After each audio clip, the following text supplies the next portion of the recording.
Ang bawat Pilipino ay may kwento. Isang kwento ng kasaysayan, kultura at kapayapaan.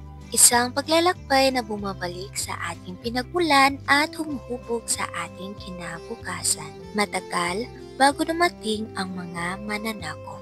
Nakarating na rito ang ating mga ninuno sakay ng malangay. Sa kanilang pagdating, dala nila ang wika, paniniwala, at mga kaugalian na bubuo ng ating pagkakakilanlan.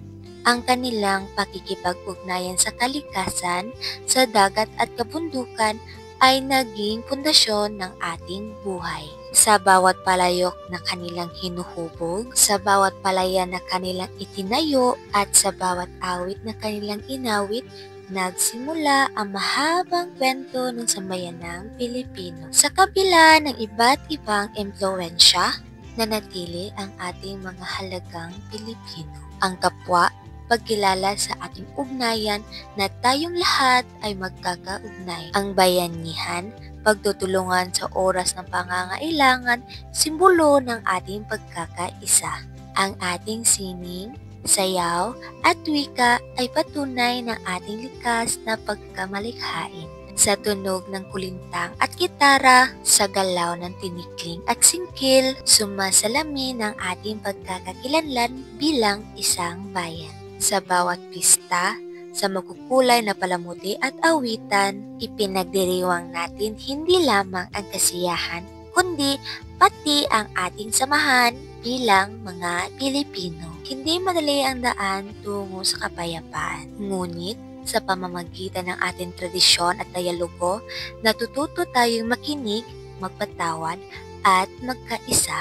Sa bawat sakuna, nagiging matatag ang Pilipino dahil sa malasakit sa kapwa. Sa mga pagtitipon ng iba't ibang pananampalataya, ipinapakita natin ang mga respeto at pagkakaunawaan, ang tunay na sandata laban sa alitan. Kapayapaan ay hindi lamang kawalan ng sigalot, kundi presensya ng pagmamahalan, pakikipagkapwa-tao at pagkakaisa. Ang ating kasaysayan ay puno ng pagsubok, ngunit ito rin ang pinagmumulan ng ating lakas. Mula sa ating mga ninuno hanggang sa kasalukuyan, ang ating kultura ay nagtuturo ng pagtutulungan, pakikipagkapwa at paggalang sa iba. Sa pagkilala sa ating kultura at pagpapahalaga sa kapayapaan, sama-sama nating haharapin ang kinabukasan bilang iisang bayan. Tayo ay iisa kahit iba-iba ang ating pinagmulan.